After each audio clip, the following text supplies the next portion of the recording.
Мен қазақстандықтарға, әсіресе жастарға тағы да айтамын. Кітап оқыңыздар. Бүгінде ұлттың бәсекеге қабілеттілігі, оның білім деңгейіне байланысты. Кітап адамды жан-жақты дамытады, ой өрісін кеңейтеді. Нұрсұлтан Назарбаев. Кітап алтын сандық, іші толған қазына құт, оқы, ойыңа тұт деген даналы сөз қалған көнеден.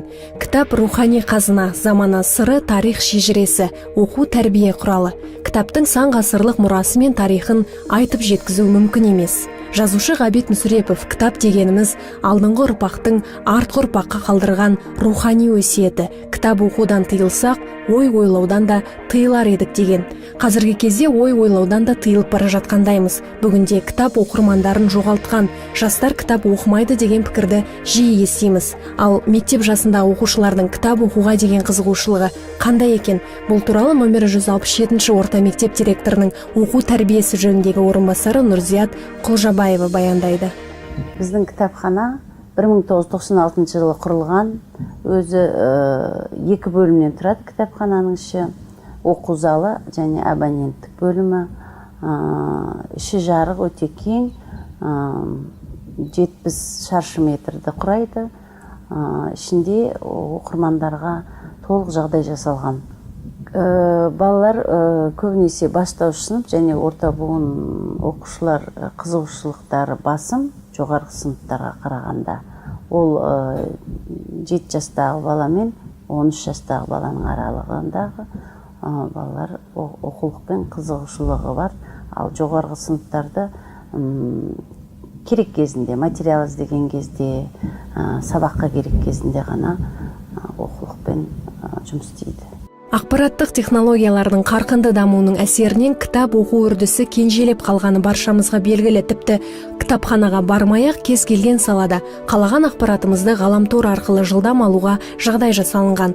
Дегенмен, ғаламтор кітапхананың орнын баса алмасы анық. Келесі оқиға соның мысалы.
Кітап оқудың пайдасы зор. Кітап оқу логиканы дамытады дейді мамандар. Бұған көптеген тәжірибеден көз жеткізуге болады. Мысалы, бұрын сөзге шорқақтық танытатын балалар қолына кітап алып, классикалық шығарма оқи бастағаннан-ақ көп ұзамай өз ойын еркін жеткізе алатын дәрежеге жетеді.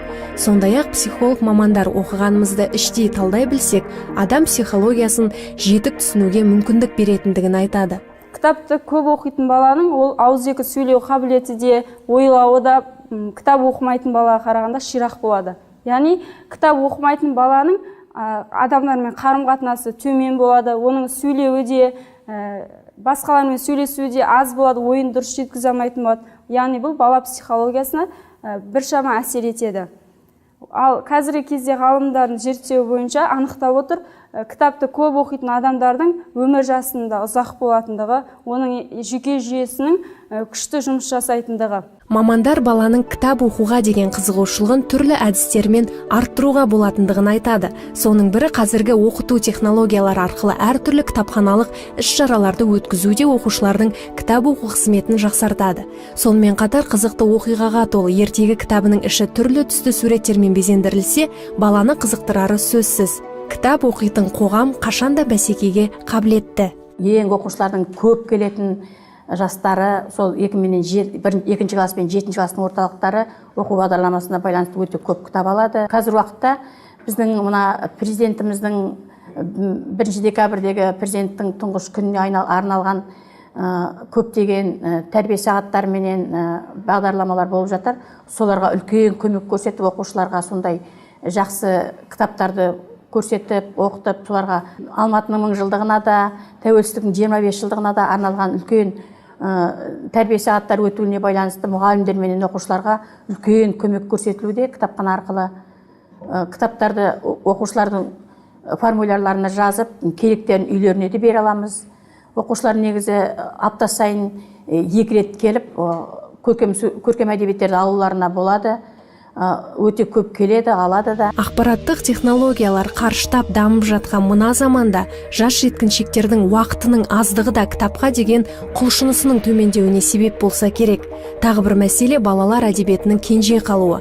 Балалар жазушылары көп болғанымен, олардың жарнамасы мен таралымы көңіл қуантпайды дейді мамандар.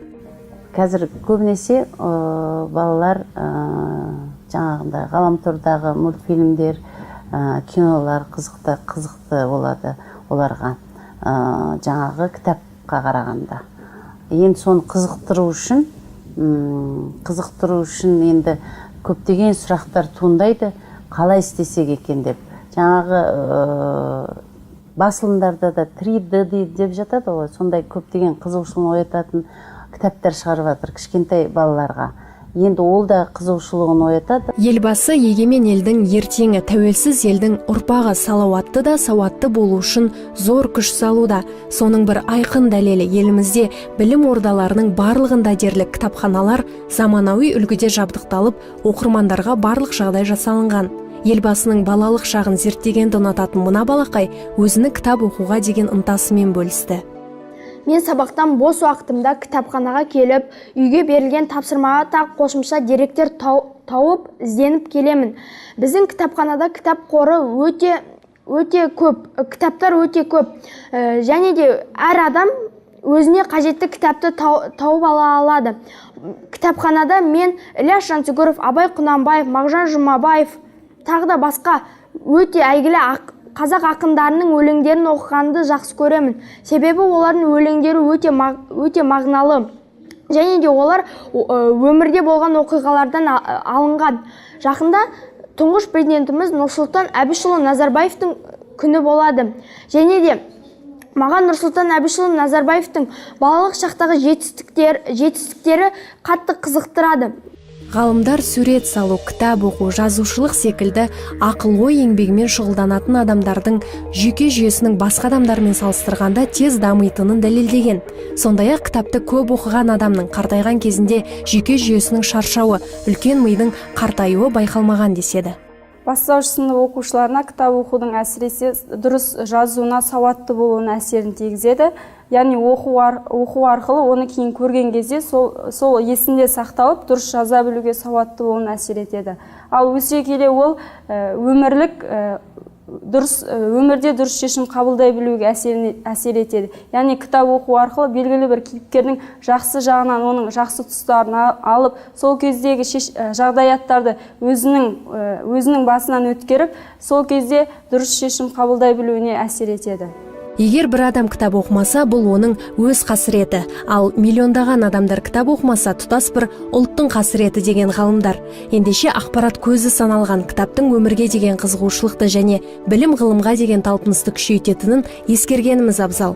Артық ғылым кітапта, ерінбей оқып көруге деп Абай атамыз айтқандай, кітап оқығыш, сауатты әрі бәсекеге қабілетті ұрпақ тәрбиелеу тек ұстаздардың ғана емес, ата-ана мен қоғамның міндеті екенін естен шығармайық.